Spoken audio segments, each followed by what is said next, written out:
शांति।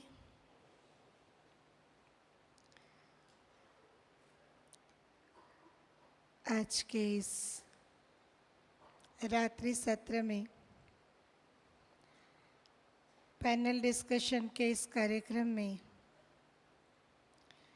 सभी का बहुत बहुत हार्दिक स्वागत है।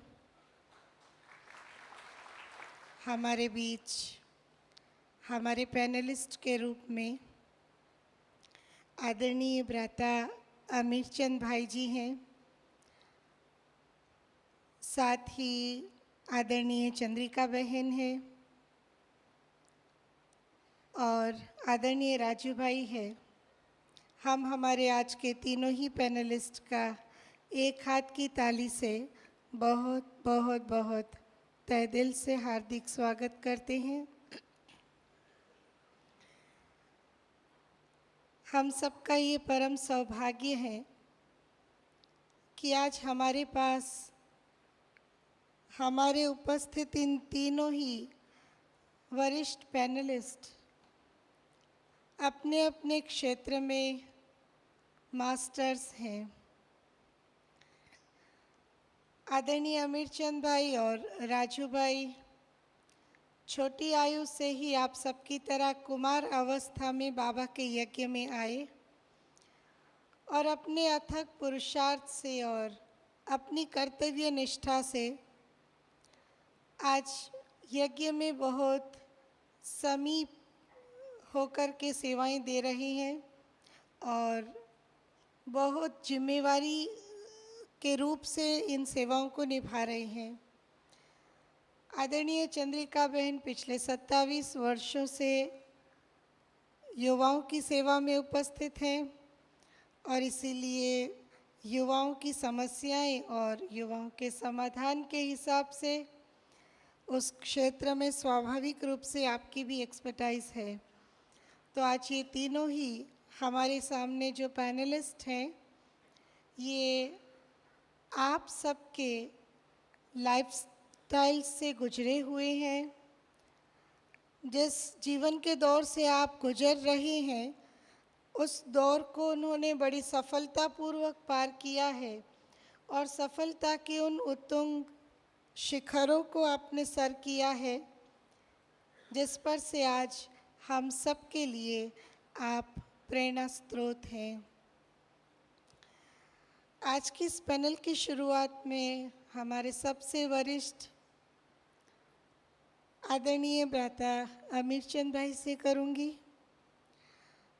भाई साहब, इनमें से कईयों का ये प्रश्न है कि ज्ञान मार्ग में जब हम शुरू में आते हैं तो बहुत नशा और बहुत उमंग उत्साह रहता है, लेकिन कुछ वर्षों के बाद वो उमंग उत्साह, वो आगे बढ़ने का नशा, वो सेवा की तत्परता, वो सब कम होती है और एक लाइफ में स्टैग्नेशन का अनुभव होता है।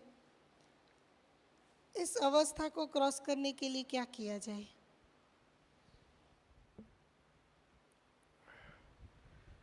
बहुत अच्छा प्रश्न है और ये आम तौर पर कहीं भी जाओ तो ये प्रश्न केवल कुमारों का नहीं है। मैं समझता हूँ कि जो भी ज्ञान मार्ग में चलते हैं भाई और बहनें, लगभग सभी ऐसा महसूस करते हैं।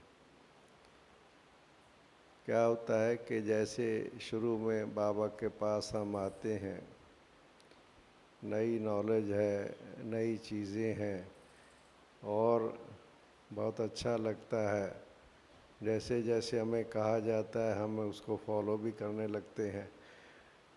हमें तो वो जो हमारा शुरू का उमंग उत्साह होता है, वो इसलिए ज़्यादा नज़र आता है क्योंकि हम नई चीज़ है और नई चीज़ को हम उसको हर बात नॉलेज भी, सब चीज़ें भी, तो नई चीज़ तो अच्छी लगती है ना सबको।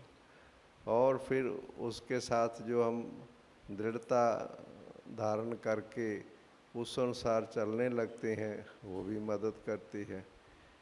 और तीसरी बात ये है कि आप सब जानते हैं कि जब बच्चा छोटा होता है तो सब उसकी तरफ ध्यान रखते हैं, उसको सहयोग देते हैं, क्योंकि वो छोटा है ना। माँ बाप भी उसको गोदी में बिठाते हैं, कंधे पर बिठाते हैं, तो उसकी सहयोग देते हैं। तो शुरू शुरू की स्टेज में ये सब चीज़ें होती हैं। लेटर ऑन थोड़ा सा आगे जब बढ़ोगे तो फिर दूसरी स्टेज जो आती है, वो स्टेज आती है कि अब हमें भी तो कुछ करना है ना, अपने पाँव पर खड़े होना है, और कुछ जो सिस्टम, जो चीज़ हमने सुनी है, उनका स्वरूप बनना है, और स्वरूप बन कर के आगे दूसरों को भी आगे बढ़ाना है। तो इसमें आकर के जब करने की बात आती है, खुद अपने पाँव पर खड़े होने की बात आती है, चलने की बात आती है, तो एक ये कारण है कि उसमें थोड़ा सा कई दफ़ा एक्स्ट्रा एनर्जी की ज़रूरत है ना, एक्स्ट्रा पावर को जो पहले लिफ्ट मिली थी छोटेपन की, वो थोड़ा सा फ़र्क पड़ जाता है। दूसरा मैंने ये भी देखा है कि जब हम शुरू में होते हैं तो हमारा ध्यान किसी और तरफ नहीं होता, फोकस सिर्फ एक ही तरफ होता है कि जो सुन रहे हैं उसका स्वरूप बनना है, तो हमारी अटेंशन डाइवर्ट नहीं होती। जब हम थोड़ा सा आगे बढ़ते हैं तो और चीज़ें नज़र आने लगती हैं। हम देखते हैं कि हाँ, ये भी चलने वाला है, पर थोड़ा ढीला क्यों हो गया है।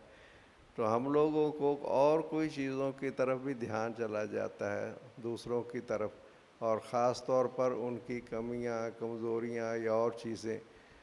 तो ये चीज़ों की तरफ भी जब ध्यान जाता है तो एनर्जी उसमें बढ़ जाती है। तीसरी बात, आगे चल कर के थोड़ा सा और आगे चल कर के ए लिटल कंपटीशन टाइप, जिसे हम कहते हैं कि भाई हाँ, मैं भी तो कुछ हूँ, तो इसलिए वो जो दूसरों के साथ भेंट करने लग जाते हैं, या लिटल ईर्ष्या या कुछ और संस्कार थोड़ा सा आने लगता है, तो ये चीज़ें जो पहले नहीं थी लेटर ऑन आती हैं। आप देखिए कि खेत में भी जब आप बीज डालते हैं ना शुरू में, है तो बहुत अच्छा वो निकलने लगता है, मगर उसको साथ साथ उसकी संभाल करनी पड़ती है। अगर उसकी संभाल ना की जाए तो कोई और पत्ते, कोई और झाड़ी, कुछ और कांटे भी निकल आते हैं, तो उनको भी साथ साथ अगर क्लियर करता जाए, फिर फल पेड़ जो बहुत अच्छा होगा। तो वो जो चीज़ें जो साथ साथ डेवलप होती हैं आगे बढ़ने के साथ साथ, उनकी तरफ अगर हम प्रॉपर ध्यान नहीं देते, या लिटर केयर फ्री हो जाते हैं, या लिटर केयरलेस हो जाते हैं, तब जा कर के हमें वो चीज़ जो पहले नज़र आती थी या पहले उमंग गुस्सा था, उसमें थोड़ा सा कई बार फ़र्क आने लगता है। ओम शांति। थैंक यू भाई साहब। हमारे बीच आदरणीय संतोष दीदी जी उपस्थित हैं। आपका भी हम बहुत बहुत बहुत दिल से सम्मान सहित स्वागत करते हैं।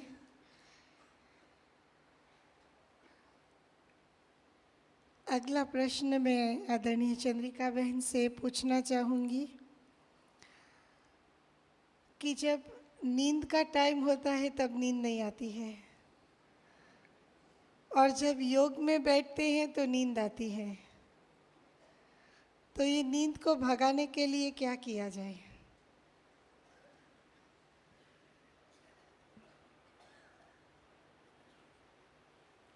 ओम शांति। इंसान आदत से मजबूर होता है, और आदत हमेशा बनाने से बनती है। लेट सोने की, देर तक जागने की आदत के कारण अमृत वेला आपको नींद आती है। अगर एक बार आप ये कोशिश करेंगे कि अमृत वेले अच्छी तरह से अलर्ट हो करके बैठो। बाबा कहते हैं बैठे नींद आती है तो पैदल करके चलो, चक्कर लगाते लगाते बाबा को याद करो। अच्छी तरह मुंह धो के चाय कॉफ़ी कुछ पीना है तो पी करके फ्रेश हो करके बैठो। फिर दिन में सो नहीं, नींद आवे तो भी दिन में सोने की कोशिश मत करो। फिर रात्रि को जल्दी सो जाओ। जो रात्रि को 9:30-10 बजे सो जाते हैं, तो रात्रि को 9 से 12 के बीच की नींद वो 1 घंटे की नींद 2 घंटे के बराबर मानी जाती है। इसलिए आप रात्रि 9 से 1 का टाइम जो नींद का है उसको अच्छी तरह से संभाल करके उसमें सो जाओ। जब ऐसा 2-4 बार करेंगे फिर आपको इतनी अच्छी आदत पड़ जाएगी, पर फिर आपको अमृत वेला नींद नहीं आएगी और रात्रि आपको जल्दी नींद आएगी। लेकिन आदत में परिवर्तन करना जरूरी है। अंश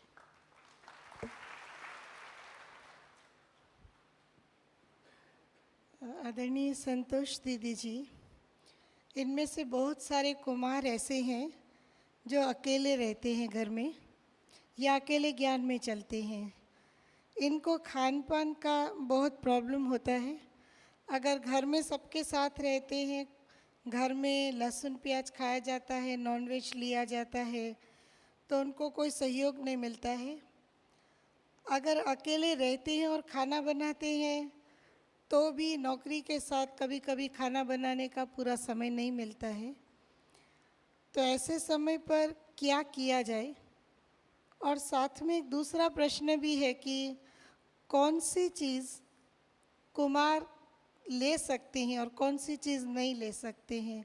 मिसाल के तौर पर बिस्किट्स या ऐसी चीज़ें कुमार ले सकते हैं और पीने में कौन सी चीज़ स्वीकार कर सकते हैं, इसका थोड़ा गाइडेंस चाहिए।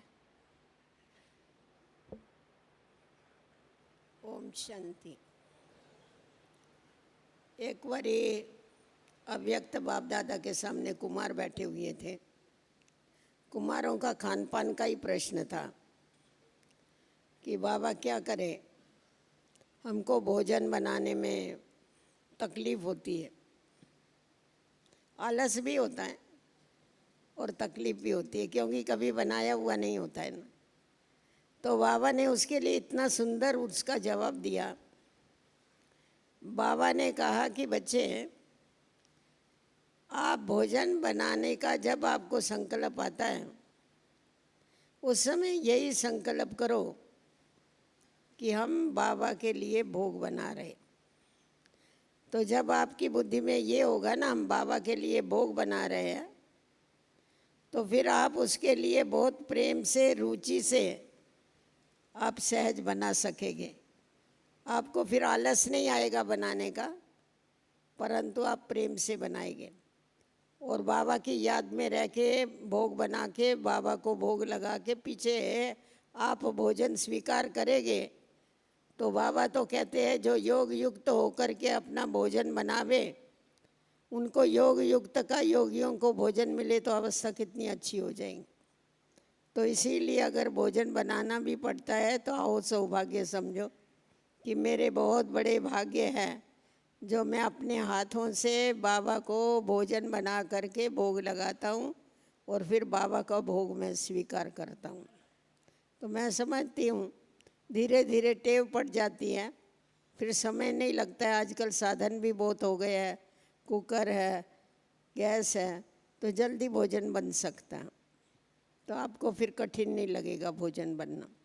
बाकी साथ में रहते हैं तो फिर उस समय पर तो थोड़ा हमें एडजस्ट करके उनके साथ चलना होता है। और हमने देखा है जो साथ में रहने वाले कुमार हैं वो धीरे धीरे इतनी तो अपने अंदर पात्रता, योग की शक्ति को धारण कर लेते हैं, जो घर वाले उनके लिए सब अलग बर्तन भी अलग रखते हैं और उनको सहयोग भी देते हैं। ये हमारी लगन के ऊपर है। जब हमारी लगन को देखते हैं तो हमको ज़रूर वो लोग सहयोग देते हैं। और दूसरी बात जो आप लोगों ने पूछी, क्या पूछा दूसरा? क्या खाना चाहिए और क्या नहीं खाना चाहिए। मैं समझती हूँ जितना हो सके उतना हम बाहर का नहीं खावे तो बहुत अच्छा है। क्योंकि अभी एक बारी अगर कोई एक चीज़ खाना चालू किया तो फिर दूसरी भी, आजकल तो सब मशीनों में ही बनता है, फिर धीरे धीरे हम लूज़ हो जाते हैं कि ये भी तो मशीन में ही बनता है, ये चिप्स भी तो मशीन में ही बनते हैं, फलानी चीज़ बिस्किट भी तो मशीन में ही बनते हैं। फिर वो मशीन का खाते खाते हम ही मशीन बन जाते। तो इसीलिए मैं समझती हूँ जितनी हमारी ईश्वरीय मर्यादाएं हैं, अगर उन मर्यादाओं का ध्यान रख करके हम चलते हैं तो ज़्यादा से ज़्यादा फायदा होता है। संतोष दीदी जी से ही ऐसा ही एक दूसरा सवाल है, इसी से कनेक्टेड है। अकेला रहता हूँ, नौकरी करना, भोजन पकाना, कपड़े धुलाई करना, घर की सफाई करना और सेंटर पर सेवा नहीं कर पाता हूँ तो बहनें डिस्टर्ब हो जाती है, मैं क्या करूँ? देखो भाई, जो बहनें डिस्टर्ब होती हैं उन बहनों ने फिर उसको भोजन बना के खिलाना चाहिए।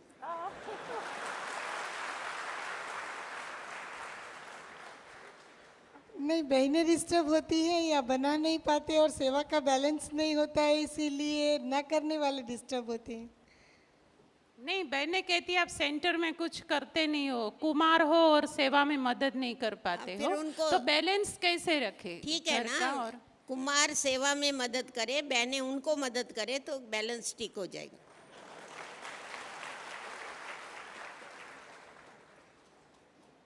थैंक यू दीदी। आज कोऑर्डिनेटर्स आपके पास 2 हैं। हम आज की इस पैनल की दूसरी कोऑर्डिनेटर हमारी मीठी तृप्ति बहन का भी बहुत बहुत स्वागत करते हैं। अब अगला प्रश्न मैं आदरणीय राजू भाई से करना चाहूँगी। इस ग्रुप में काफ़ी कुमार नए हैं और बहुत छोटी उम्र वाले हैं। इनमें से कईयों की 2 प्रकार की बात है। एक बात तो ये है कि हमें घर वाले लोग ज्ञान में चलते हैं तो शादी के लिए बहुत फोर्स कर रहे हैं। क्या रास्ता निकाला जाए? अगर हाँ करते हैं तो बाबा की श्रीमत का उल्लंघन होता है और ना करते हैं तो माँ बाप नाराज़ होते हैं और उनकी बद्दुआ मिलती है। तो क्या किया जाए? और इसी से कनेक्टेड दूसरा एक क्वेश्चन ये भी, कम से कम तो 10-11 प्रश्न एक ही प्रकार का आया है कि अगर कोई अच्छा साथी मिल जाए जो धारणा में चलने को तैयार हो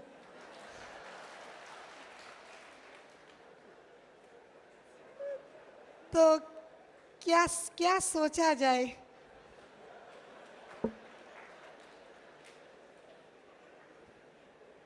ओम शांति। पहले से ही आपने उत्तर निकाल लिया है, इसलिए अधिक उत्तर देने की ज़रूरत नहीं है। साकार में बाबा से अगर कोई कुमार पूछता था कि बाबा मैं क्या करूं, शादी करनी पड़ेगी, माँ बाप जोर दे रहे हैं, तो बाबा कहते थे बच्चे भले करो। इसमें चाहिए दृढ़ता। जितनी अंदर की दृढ़ता होगी उतना सबका सहयोग मिलेगा। मेरे जीवन का ये पहला अनुभव रहा है, क्योंकि मैं भी बचपन में आया और मेरे लौकिक में मैं इकलौता बेटा था। मेरे पिताजी 3 भाई और उनके बीच में मैं अकेला, और अचानक माँ ने शरीर छोड़ दिया। तो हमारे सामने बहुत बड़ा पेपर यही आया था कि आपको तो अभी शादी करनी पड़ेगी। और मैंने कहा कि ये तो आप सबका भाग्य है कि जैसे मैं कुमार हूँ ऐसे आप सभी भी कुमार बन गए। तो जहाँ हिम्मत है वहाँ बाबा की मदद मिलती है, सहयोग सब मिलता है, लेकिन पहले अपने संकल्पों में दृढ़ता चाहिए।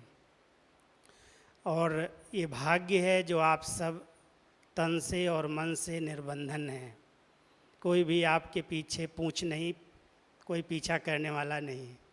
इसलिए कभी भी बंधन में बंधने का संकल्प नहीं करना।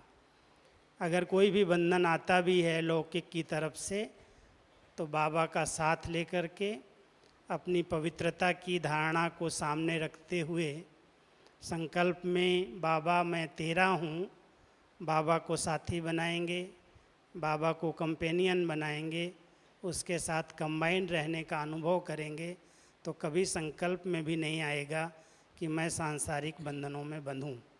कई लोग सोचते हैं कोई हम जैसे पवित्र जीवन जी रहे हैं, कुमार हैं, ज्ञान में चलते हैं, ऐसी कोई कुमारी मिल जाएगी तो हम दोनों पवित्र युगल बन करके बाबा की डबल सेवा करेंगे। लेकिन बाबा कई बार मुरलियों में ये बात स्पष्ट करते हैं, बच्चे माया मगरमच्छ के रूप में मुंह खोल के बैठी है, किसी समय भी हप कर लेगी।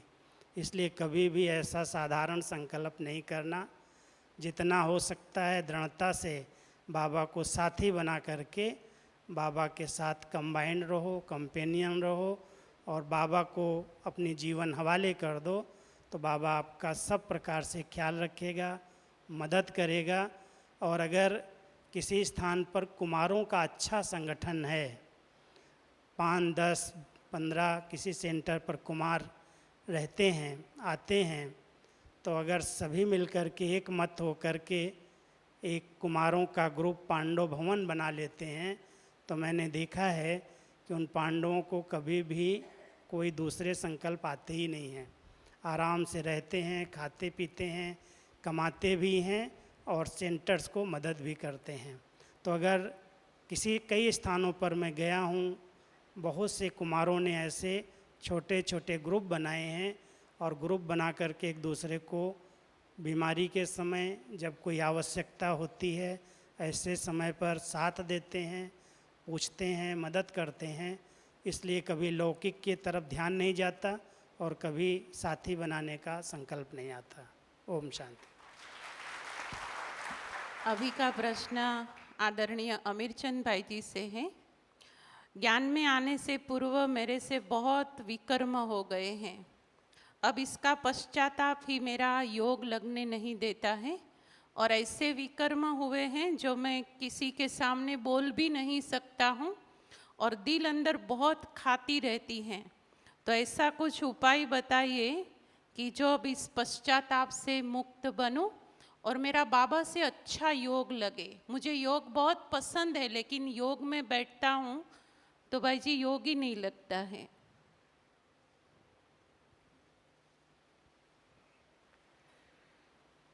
पहली बात तो इसमें ये है, जैसे कि ये प्रश्न में पूछा गया है कि ज्ञान में आने से पहले मेरे से कुछ भूलें हुई हैं। तो पहली बात तो ये है कि वो ज्ञान में आने से पहले की भूलें हैं, जबकि हमें समझ ही नहीं थी। तो इसलिए उन भूलों को जो है बहुत ज़्यादा महत्व देने की या बार बार सोचने की ज़रूरत नहीं है। और बाबा ने कई बार कहा है मुरली में ख़ास कि बच्चे जो भी हो गया बिंदी लगाओ। उसका बार बार चिंतन हमें कठिनाई पैदा कर रहा है। बात तो बीत गई है, अच्छा कुछ भी हुआ है, कुछ भी हुआ है, बात तो बीत गई है, इसलिए उसका बार बार चिंतन करने से कठिनाई पैदा होती है। तीसरी बात जो बाबा ने विधि बताई हुई है कि जो कुछ भी हुआ है आप उसको लिखित रूप में बाबा को दे दो। आप अगर कई बार ये अंदर थॉट आता है, मैं जानता हूँ कि वो किसको देवें, हम कहाँ देवें, बाबा जो कहता है। अच्छा आपने लिखा ना बाबा को, उसमें केवल ये है कि आपके अंदर से बाबा के सामने आपने लिखा और लिख करके आप किसी भी, जहाँ मधुबन में आते हैं, किसी जगह पर आते हैं, वहाँ बाबा के लिए पत्र बॉक्स रखे होते हैं। सच्चाई और सफाई से बाबा कहता आधा उसी में ही ख़त्म हो जाएगा। बिल्कुल जैसे हमने अंदर लिखा वो ख़त्म हो गया। दूसरी बात आगे नेक्स्ट बात ये है, it is a cycle, drama चल रहा है, आगे बढ़ता जा रहा है। जो हम अब कर्म कर रहे हैं वो थोड़े समय के बाद वो हमारी मेमोरी में आएगा और हमें प्रभावित करेगा। अगर हमने जो पास्ट में कुछ किया उसका चिंतन करते हैं तो हमारा प्रेजेंट भी प्रभावित होता है, ज़्यादा होता है। उसके बजाय हम जो बाबा ने समझ दी है उस अनुसार ज़्यादा से ज़्यादा श्रेष्ठ कर्म, अपना तन मन धन संकल्प जो कुछ भी है वो बिल्कुल एकदम एक किनारे में रख करके अच्छा कुछ हुआ है ना, अच्छा ठीक है। जैसे एक व्यक्ति आप लौकिक दुनिया में देखिए कि अगर किसी ने कुछ लोन ले लिया है, उसको उतारने का क्या तरीका है? वो मेहनत करे और अपने डिपॉजिट को बढ़ा देवे। बैंक वाले अपने आप एक दिन उसको माइनस कर देंगे क्योंकि उसके डिपॉजिट्स बहुत बढ़ गए हैं। हम श्रेष्ठ कर्मों की पूंजी इतनी इकट्ठी कर लेवें, इतनी इकट्ठी कर लेवें कि आपको पता ही नहीं लगेगा कि वो आपकी स्मृति में ही वो चीज़ें ख़त्म हो जाएंगी। इसलिए उनका बार बार चिंतन करना ही डिस्टर्बेंस का कारण है। अच्छा वो हो गया ना, मेरे से हो गया ना, अच्छा ठीक, ओके, जैसे पास्ट ड्रामा बिंदी ये लगा करके आगे बढ़ें और अपने श्रेष्ठ कर्मों की पूंजी को इकट्ठा करें तो सब ठीक हो जाएगा। संतोष दीदी, इसी क्वेश्चन का एक दूसरा भाग है या इसी से कनेक्टेड एक क्वेश्चन है कि संपूर्ण ज्ञान होते हुए भी, ज्ञानी है, समझ भी है, संपूर्ण ज्ञान होते हुए भी अलबेलाई में आकर के अगर श्रीमत का कोई उल्लंघन करता है तो उसके लिए कर्मों की गति क्या है?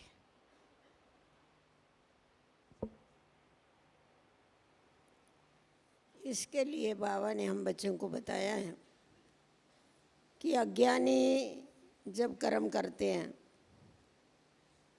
तो उस कर्मों का, पाप कर्म का उनको 1 गुना दंड पड़ता है, और ज्ञानी अगर कर्म करते हैं तो उसको 100 गुना दंड पड़ता है। तो दंड तो खाना ही पड़ता है, परंतु फिर भी जिस प्रकार अभी अमीरचंद भाई ने बताया कि बाबा को हम लिख करके देते हैं और आगे के लिए प्रतिज्ञा करते हैं कि हमारे से जो हुआ है वापस ये नहीं होगा, क्योंकि मम्मा हमेशा इस बारे में बोलती बताती थी, पुरुषार्थ उसको कहा जाता है जो एक बारी भूल होवे वो कभी रिपीट नहीं होवे, उसको कहा जाएगा पुरुषार्थ।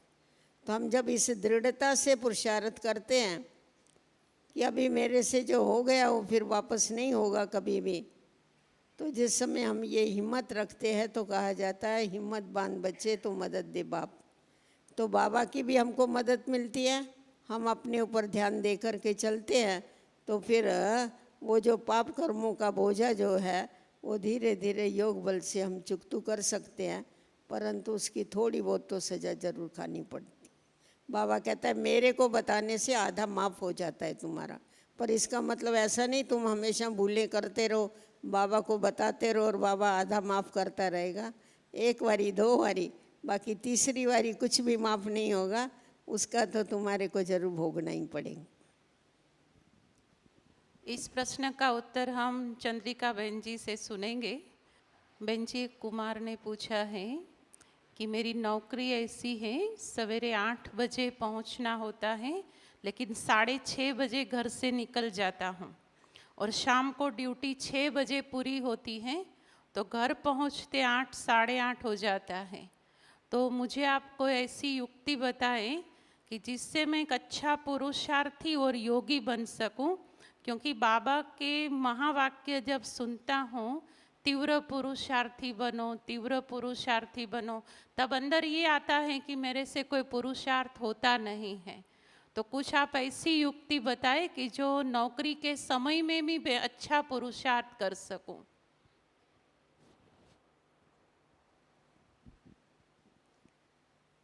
ओम शांति। पहली बात तो सुबह से शाम तक आपका टाइम जॉब में ही है। 24 घंटे हर व्यक्ति के किसी न किसी कार्य में लगे हुए रहते हैं। चाहे बहनें हैं तो उनका घर काम में लग जाता है। तो आप पहला तो जो सुबह जाते और आते 1.5 घंटे का आपको जो रास्ते में टाइम मिलता है ना, उस टाइम में आप अपनी बुद्धि को ये काम दीजिए कि जिस समय आप मनन चिंतन कर सके या आप बाबा की याद में जाएं, उस टाइम को आप अच्छी रीति सफल कर सकते हैं। दूसरा, आपका जो जॉब वर्क है वो किस प्रकार का है वो आपको ही मालूम, लेकिन अगर उस जॉब वर्क में भी आपकी बुद्धि फ्री रह सकती है, ऐसा है, हार्ड वर्क है और बुद्धि फ्री रह सकते हैं, तो बुद्धि को आप अलग अलग स्वमान के चिंतन में लगा सकते हो। लेकिन आप बुद्धि को ही ऐसा है समझो, आपको कंप्यूटर के काम में ही लगा रहना पड़ता है, प्रोजेक्ट बनाने के काम में लगाना पड़ता है, आपकी बुद्धि बहुत बिजी रहती है, तो भी आपको क्या करना चाहिए, घंटे के बीच में कम से कम 1-2 मिनट एकदम रिलैक्स हो करके, जो योग की ऊंचे से ऊंची अवस्था बाबा बीज रूप की कहते हैं, उसी में एकदम स्थित हो करके और अपना अभ्यास बनाए रखना चाहिए। और सुबह को कुछ भी हो जाए पर 10-15 मिनट भी बाबा के आगे विधि पूर्वक बैठ करके पूरे दिन की दिनचर्या के लिए बाबा से रूह रिहान करना चाहिए। और रात्रि को सोते समय बाबा को अपना पूरा चार्ट दे करके गुड नाइट करके, कुछ कमी पेशी है तो उसको भी बाबा को बता करके, और दूसरे दिन सुबह के लिए एक अच्छा लक्ष्य लेकर के सो जाना चाहिए। फिर आपको बहुत फ्रेश अनुभव होगा। हमारी बड़ी बहनें हैं, भाई हैं, दादियाँ हैं, सब हैं, दिन के 18-18 घंटे काम करते हैं। तो काम ही है, कोई भी काम है, लेकिन अगर हमारी अंदर की लगन है कि मैं एक तपस्वी हूँ, राजयोगी हूँ और मेरी जीवन विश्व के कल्याण के लिए है, तो आपकी हर बात के अंदर वो ट्रस्टीशिप की भावना आपको मदद करेगी और आप अच्छा पुरुषार्थ कर सकेंगे। राजू भाई, एक क्वेश्चन है कि जब योग में बैठते हैं तो नेगेटिव थॉट्स बहुत तेज़ी से आते हैं। सारा दिन हम बाहर रहते हैं और बहुत सारी चीज़ों को देखते हैं, सुनते हैं जो हमारे काम की नहीं होती है, तो उसको न्यूट्रलाइज कैसे किया जाए?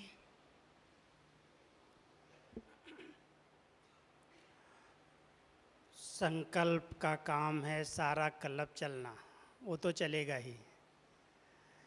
जब तक आत्मा इस शरीर में है कुछ न कुछ संकल्प चलते ही हैं। लेकिन बाबा ने हम सबको जो इतनी सुंदर पढ़ाई है, ज्ञान का खजाना दिया है, अगर मन को उस ज्ञान खजाने में व्यस्त रखने का अभ्यास हो जाए, कोई बाबा की एक बात भी अच्छी मुरली की, वरदान की, स्लोगन की, उस पर अच्छा चिंतन चलता रहे, तो मनन चिंतन व्यर्थ और नेगेटिव चिंतन को समाप्त कर देगा। आप ऐसा नहीं कह सकते हैं कि संकल्प को ब्रेक दे दिया, शून्य में चले गए, लेकिन संकल्प को परिवर्तित किया जा सकता है। ये हर एक के अपने हाथ में है। अगर बहुत संकल्प दुनिया के वातावरण के हिसाब से, कोई कार्य के हिसाब से, सेवाओं के हिसाब से बार बार आपको डिस्टर्ब करते हैं, तो ज्ञानी तो आत्माओं के लिए बाबा ने बहुत से अच्छे साधन दिए हैं। बहुत से हमारी ज्ञान की पुस्तकें हैं, बाबा की मुरली है, ज्ञानामृत है। जब समय मिले कोई न कोई लेख पढ़ना, चिंतन करना, अच्छे विचारों में रमण करने का अभ्यास करना। और दूसरा, अधिकतर देखा जाता है व्यर्थ और नेगेटिव की उत्पत्ति संग से अधिक होती है।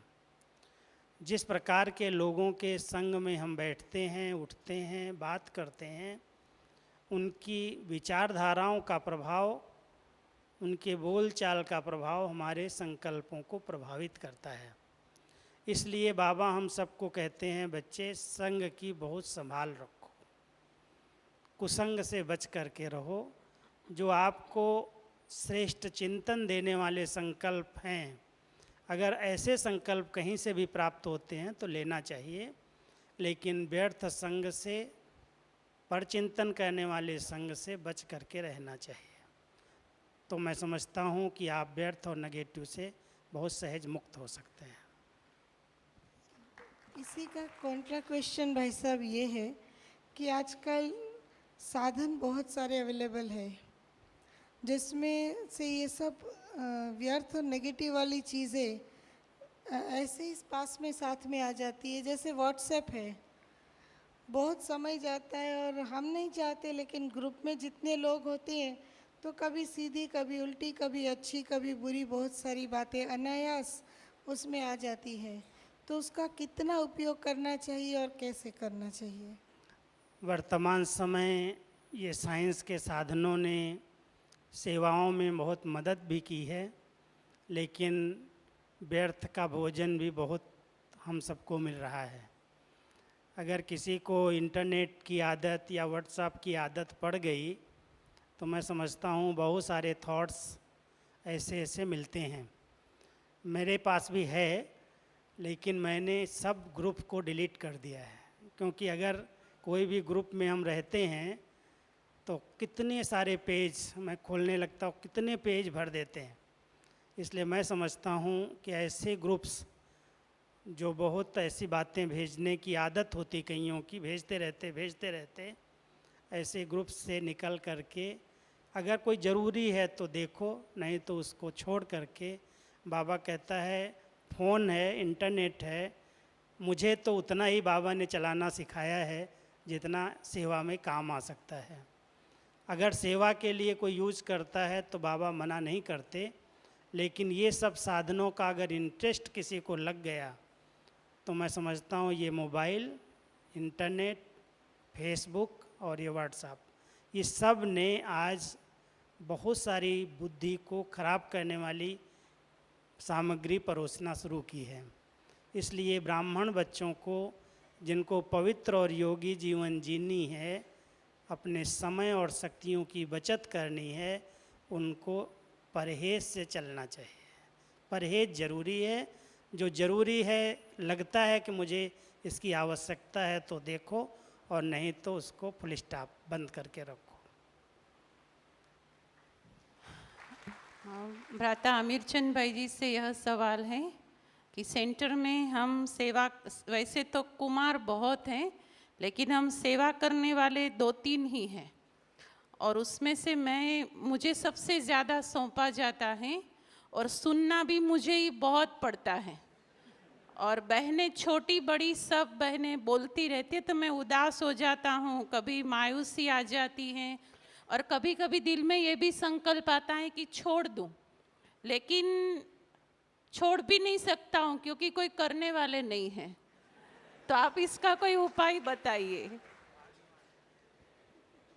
मेरा ख्याल है कि ऐसे भाई को बाबा बुला कर के कहे कि भाई नई दुनिया की जो बादशाही है वो मेरे पास एक है, आप 3 कैंडिडेट हो, तो किसको दूं मैं, बोलो तीनों में से। मेरा ख्याल है कि जिसको ज़्यादा काम लग रहा है ना, वो सबसे पहले कहेगा कि बादशाही का हक तो मुझे मिलना चाहिए। लेने में हम सबसे आगे हैं। कोई भी चीज़ है, जब कोई लेने की होती है उस वक्त हम कहते हैं कि हमें इग्नोर ना किया जाए, हमें सबसे आगे रखा जाए। इसलिए लेने में जब हमारा अंदर मन करता है हम आगे रहें, ज़्यादा से ज़्यादा प्राप्ति के हकदार बने, तो फिर काम भी तो करना पड़ेगा ना। उस ख्याल से खुशी से करें, अपना भाग्य समझ के करें कि वाह मेरा भाग्य, बल्कि ये खुशी रहे कि इन तीनों में से मेरा भाग्य सबसे ज़्यादा है, क्योंकि प्रैक्टिकली है ना। बाकी तो जो कुछ करता ही नहीं है उसको सुनना भी नहीं पड़ता, सुनना उसको ही पड़ता है जो कुछ करता है, क्योंकि सुनने के कई भाव होते हैं। सुनने का मायना होता है कि उसको बुलाया जाता है तो भी तो सुनना ही होता है ना। उसको जो काम देंगे तो सुनना तो पड़ेगा ना। अगर सुनेगा ही नहीं, कानों से बहरा होगा, तो फिर काम क्या करेगा। इसलिए सुनना तो पड़ता है, माना कि वो काम करना पड़ता है। बाकी जो कुछ हम काम करते हैं, कोई बहुत छोटी मोटी कोई चीज़ कमी पेशी होती है, उसकी हमें करेक्शन होती है या कोई थोड़ी सी गाइडेंस होती है, जिसको हम सुनना कहते हैं। रादर वो परफेक्शन की तरफ हमें ले जाती है। उनको हम पॉजिटिव वे में लेंगे तो हमें बहुत अच्छा लगेगा कि जो चीज़ हमने की उसमें कोई छोटी मोट की बहनों ने हमें उसकी प्रॉपर गाइडेंस और दे दी। उस भावना से आप लेंगे तो आप बहुत बहुत आगे बढ़ जाएंगे। मैं तो उस भाई को कांग्रेचुलेट करता हूँ जो ख़ास जिसको कि सबसे ज़्यादा कार्य मिला हुआ है या कर रहा है, वो भाग्यवान आत्मा है। ओम शांति। थैंक यू भाई साहब। मैं समझती हूँ सभी को बहुत एक्यूरेट जवाब मिला है। एक प्रश्न मैं आदरणीय चंद्रिका बहन से करती हूँ कि बाबा की ये टचिंग है, इसका प्रमाण क्या? कोई भी कार्य में जब बाबा की टचिंग मिलती है तो ये एक्यूरेट बाबा की टचिंग है, इसकी परख क्या और प्रमाण क्या?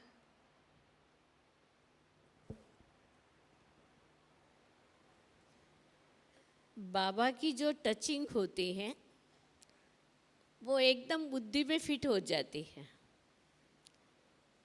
और उससे एक खुशी की अनुभूति होती है। फिर उसमें कुछ संकल्प विकल्प नहीं चलता है।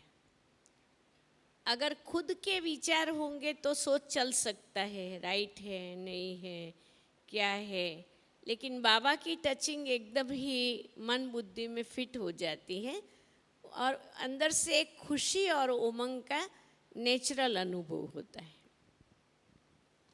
और उसमें सफलता भी मिलती है। अब राजू भाई जी से यह सवाल है कि बाबा जो धन की सेवा के लिए कहते हैं, तो निमित्त बनी हुई बहनों के हाथ में धन देना चाहिए या भंडारी में देना चाहिए और कितना देना चाहिए?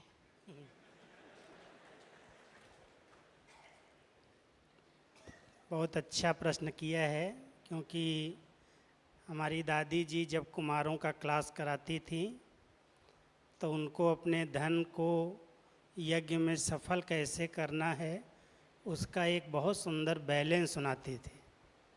दादी जी कहती थी अगर तुम 100 रुपया कमाते हो, मिसाल बता रहा हूँ मैं, तो उसके 4 हिस्से करो।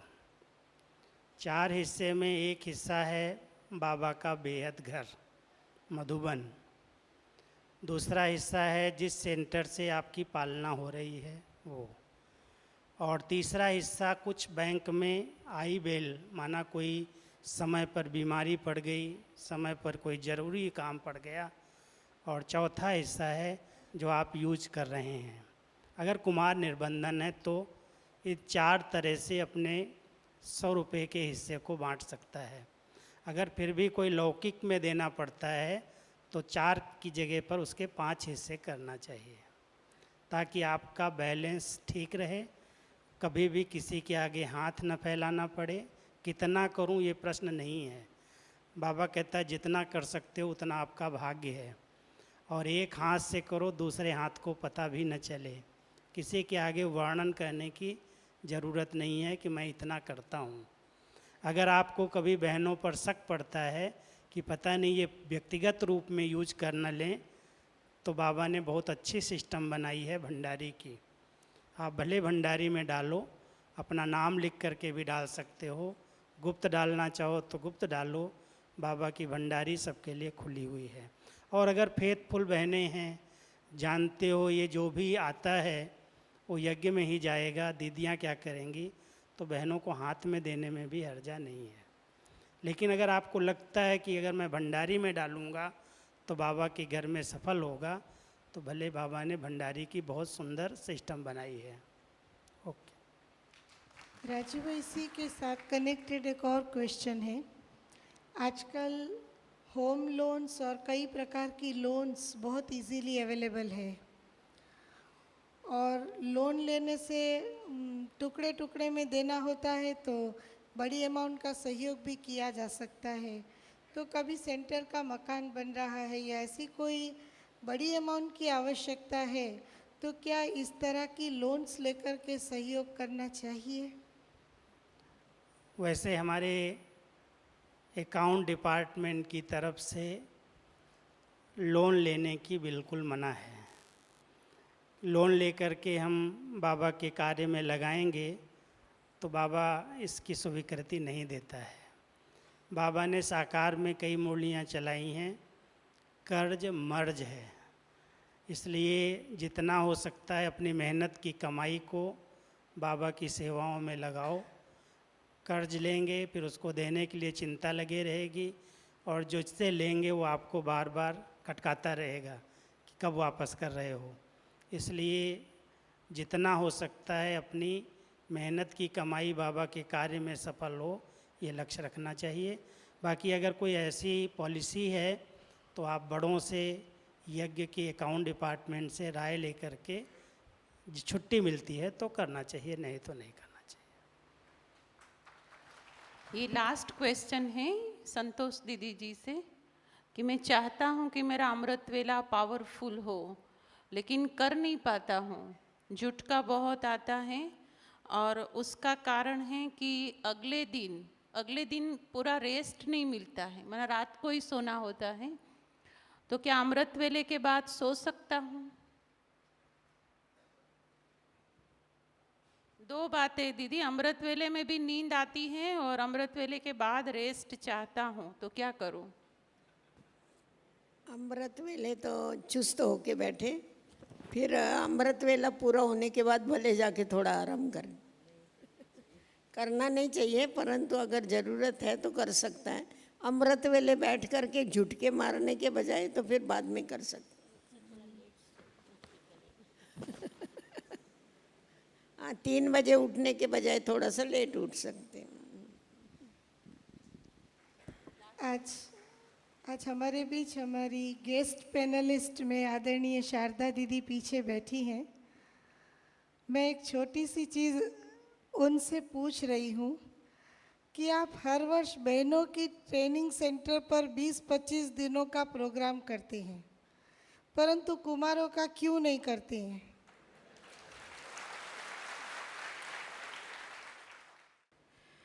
ओम शांति।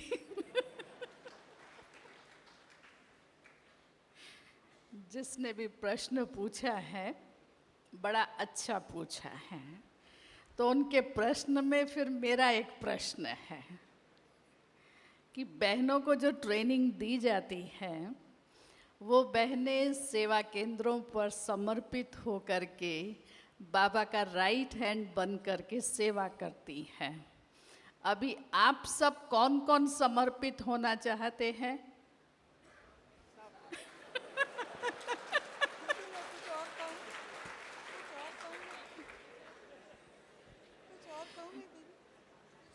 तो साड़ी पहन करके फिर सेवा करनी पड़ेगी। दीदी, हम में से मोस्टली कुमार ऐसे हैं जो बहनों के साथ साथ राइट हैंड बन कर के ही कार्य कर रहे हैं।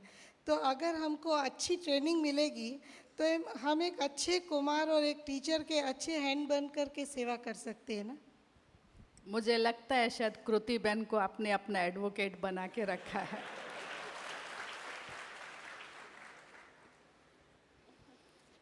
कोई भी ट्रेनिंग के पीछे लक्ष्य होता है और उस लक्ष्य को लेकर के ही उस ट्रेनिंग का आयोजन होता है। अगर आप सबकी इतनी दिल है और आप सच में बाबा के राइट हैंड बन करके समर्पित जीवन से ऐसे त्यागी और तपस्वी हांजी का पाठ पक्का करके आज्ञाकारी वफादार फरमानबरदार बन करके राइट हैंड बन और ऐसे आप निर्बंधन हैं, कोई लौकिक जवाबदारी आप पर नहीं है, तो आप सब एप्लीकेशन करें। वो एप्लीकेशन दादियों के पास रखेंगे।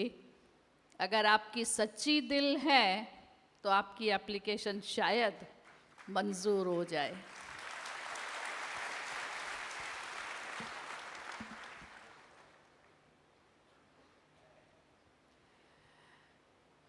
सभी विशेष महारथियों ने हम सबके प्रति बहुत ही अच्छी दिल की प्रेरणाएं दी हैं। हम सब वारंवार हृदय से अभिनंदन करते हैं आदरणीय संतोष दीदी जी। पूरा दिन व्यस्त होते हुए भी कितना स्फूर्ति से देखो हम सबके बीच में बैठे हैं। आदरणीय अमीरचंद भाई जी, हम बहुत बहुत दिल से आपका भी धन्यवाद करते हैं। आदरणीय चंद्रिका दीदी जी अभी अभी तो यहाँ सौगात में थी, दोनों ही बड़ी दीदियाँ, और 10 मिनट में हमारे बीच में तुरंत हाजिर हो गए हैं। बहन जी का भी हम बहुत बहुत अभिनंदन करते हैं। राजू भाई का भी दिल से धन्यवाद है जो उन्होंने प्रैक्टिकल सॉल्यूशन आज हम सबको दिए हैं, और पैनल डिस्कशन रखने के जो श्रेय है वो हमारे शारदा दीदी को है। आपका भी बहुत बहुत धन्यवाद है। ओम शांति। कृति बहन और तृप्ति बहन दोनों ने प्रश्न पूछे, तो दोनों बहनों का भी धन्यवाद है।